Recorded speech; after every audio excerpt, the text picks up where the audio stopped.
Hi, everyone. This is Aaron Meyers here at Ishmael Interactive. Thank you for joining us today. I am joined by our CEO, Anna Monroe, and we are going to talk about the executive order improving our nation through better design. I am, as always, your host, Aaron Meyers, and I am a heavyset man with a gray beard and a Latino complexion. And my pronouns are he, him. Yeah, and I'm Anna Monroe. I want to point out there's no such thing as a Latino complexion, as I am also That's true. a Latina person. That's true. I appreciate There's a billion of us becoming all four left friend, yeah, all of them, right? Yeah. Well, let me paint more of a picture then. I have a very blurry background behind me. It hides my house. I enjoy that. Anna, I like what I'm seeing behind you. You like my new Fun. decorations? Yes. Yeah, it's good color. Yes. My 4-year-old is both prolific and extremely excited to have his artworks in my meetings. Shout out to Andrew Bartlow, my amazing executive coach, who has I think he's got like a solid like eight, ceiling to floor full wall of his children's artworks. And I was like, I want to do that. I mean, I love my books. My books are great, but like, let's be honest. What could be better than realizing your child draws better than you do? Nothing at all. It also reminds us all that we're all people. Truth. Yeah, So, exactly. improving our nation through better design. This is a recent executive order, Yes. and there's America by design. the americabydesign.gov. It's a website that goes along with this. There's a lot here. It's a lot here, Yeah. but most of it good. I have to say, I'm just going to kick us off from the Great. right foot. I like the CL, broadly. I don't know. What do you think?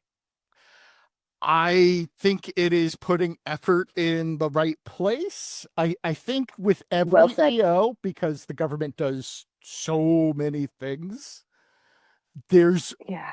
and we know this one more intimately than most, there's Right. already people doing some of this, and you hope they don't waste the work. Right? Let's, That, yeah. yeah. Yeah. Go ahead. Let's talk a little bit about that because there were and are many places of government that kind of fit this bill, and we're hoping that they use the resources that they have rather than double down on the taxpayer expense. For real. Yeah, exactly. So like I would say two places that come to mind immediately in my head. The first place was our team. We were actually the service design team. We ran the enterprise digital experience team in GSA, the General Services Administration. We're doing great work. A few numbers to illustrate that we were doing great work. We've reduced the GSA digital footprint by 37% in only 3 years. That with no reorgs and no drama No reworks, to be no proud of. drop in services. And no drop in services. You are correct, sir. Um, we got like full marks on a GAO audit, Government Accountability Office, and for non-govies who might be listening, that's a huge deal. We actually got to have, yeah, it was a 2024 audit. You can go look it up. I can't remember the name of it, but we can link it in the show notes as well. And we actually got to have this conversation. Rachel Flagg and I got to have this conversation with our auditors, in which we had read, a version of the report before it came out, and we're like, so the issue is that this language, when he has like a few sentences, kind of indicates it's a little negative in its tone. And then we had this amazing conversation with our auditors where they explained that as auditors, they have to have this extremely neutral tone. And we're like, yes, we totally vibe with that. We get it. We agree with you. The issue is in the written form, a neutral tone, honestly, is like sometimes comes across as slightly negative. And we actually got them to inject language to make it slightly more positive. And that might have been the crowning achievement of my federal career so far. Like, I was like, I got just had to have a conversation with GAO auditors about language and its like tonal implication in its written form and about their style in the GAO. It was just a great day. So we got full marks on that 2024, which is Yep. great. We established the federal standards, like our team, Aaron, you were part of it, remember? Yeah. Yes. for digital experience.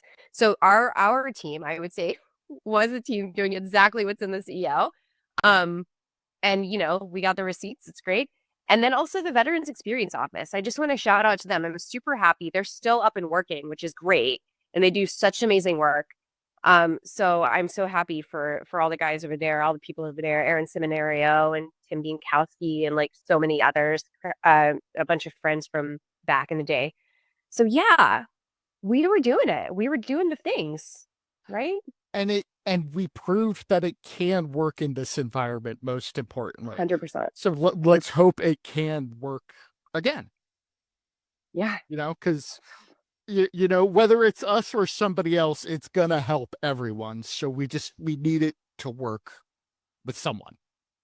Bottom line. That's the thing that when I was listening to this EO for my screen reader, which is ironic given the accessibility issues that have been found on America by Design. Yes. I was just listening to the EO. And I was listening and I was kind of like cleaning my house, as you do. And I was like, this is good. Of the EOs that have come out this year, I would say I really like how this one is quite like optimistic and positive. And to your point, I really hope that leadership is like, okay, we have these like nodes of excellence. We have these people already staffed. Let's keep going with this. Um, because otherwise, like, ugh, what a waste, right? Right? No, it's totally true. Yeah. Let's talk about some of the ways in which we might hope it will work and some of the things that they've included. I saw in the EO they mention design for offline and online spaces. They're fighting to both. Yeah, it's not just let's make sure the colors on the buttons and the buttons are in the right place and purely the web graphics. We both know that design is so much more than that, but it's a danger that people might think it is just that. It's always a huge deal, and I'm really glad to see the call out to offline. I will caution though, as a professional designer, I've been a professional designer for over 20 years at this point, and there is this like weird divide between like kind of three-dimensional design and digital design. And that's mostly because they're just like really different, right? So I was just talking to our head of design, Scott Kellum, about, for example, the EPUB version of the HCD discovery guide. He explained to me that an EPUB is basically a web page. And that's why when you export the EPUB version from the like book design software, we use Adobe InDesign, that you have designed the like three-dimensional book in, it's all messed up.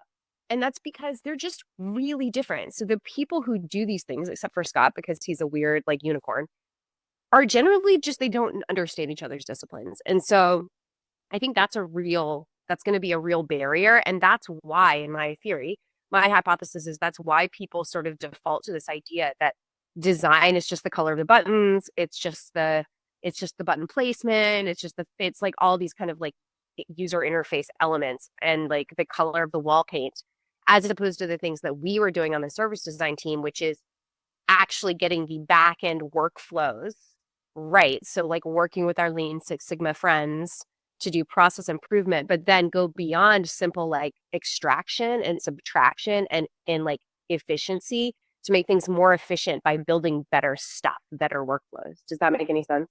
It does, but also I want to take time in this recording that other people will listen to and bring up a point that actually promotes your work. Yeah, you're going to have to hear because it's good work. And it's the fact that we run into a lot of positions and a lot of government programs that have and need offline and online spaces. So, for example, I did at GSA some consulting work for the Center of Excellence that was working with the Department of Labor to work on disability for people in coal mines. A lot of those people aren't going to operate by computer. They need the paper form. And while these are two vastly different designs, if you are working in one program with one set of goals, the measurement design for your program is not two different things. Great point. Such a good point. Yeah. Yeah. We've done a lot of composite measures, and measurement design is a thing. They have to have those offline and online space people talking about this, you would hope. They have to have those offline and online people talking about this. They have to have a strategic view of every intervention that comes out of this EO so that they can create those composite indicators. And I would add, they have to have people like you, people who are like, I know I'm going to make a data set. Here's a spreadsheet.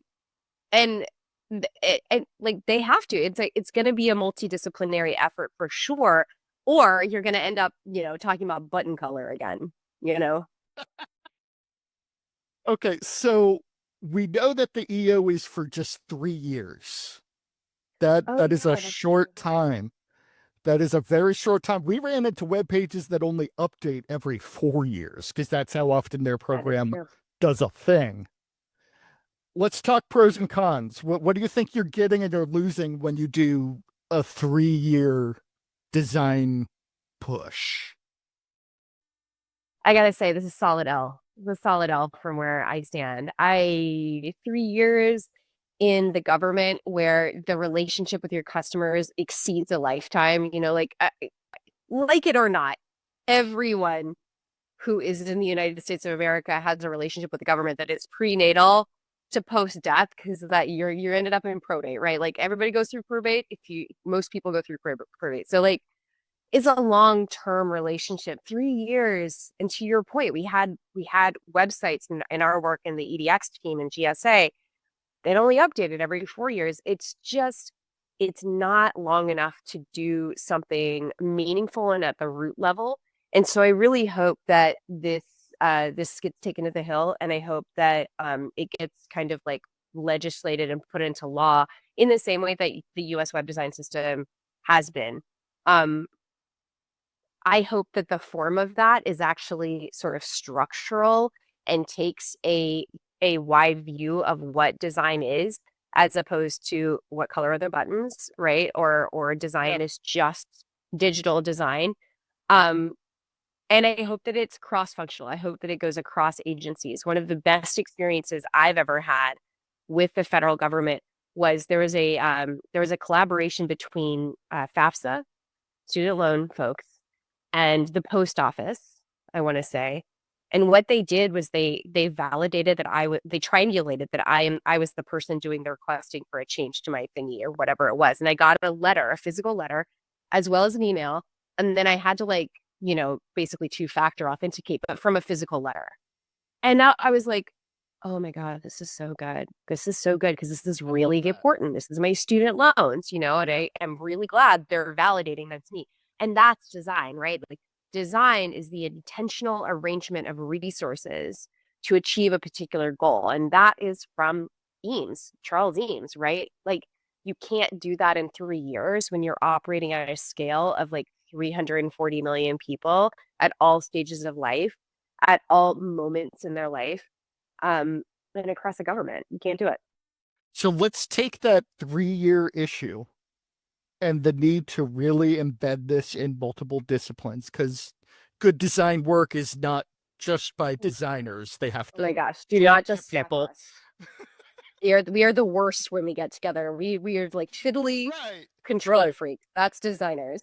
And so it does seem that a part of this will be helped if you sort of implement the thinking or at least the collaboration between those other disciplines.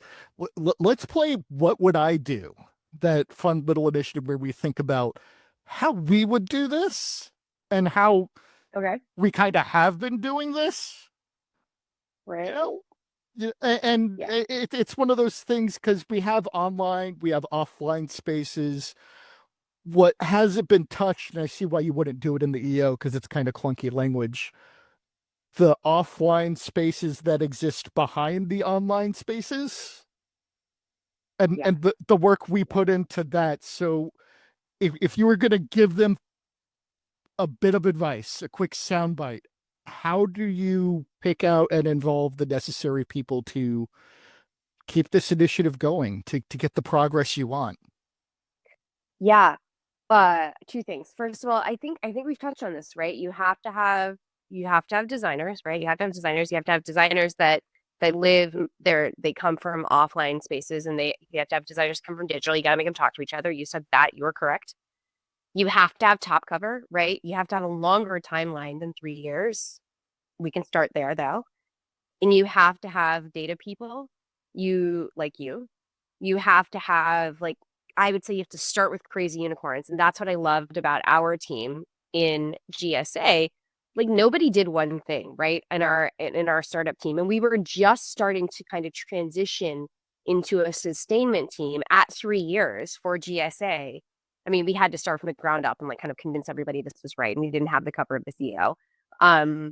But we had these people like Gail Sprinkle, who was like able to weirdly see from an HR perspective what was needed in like the data perspective, what data she needed from IT. That's That was exactly who I HR was thing. thinking of. Yeah, we had you, great communicator, but data guy, and you would come to me with these spreadsheets and be like, Aaron, I don't get this spreadsheet. I don't understand it. Can you just like explain to me what this does? And I don't understand a pivot table. If it's not a relational database, I don't get it. But you do, and that's good.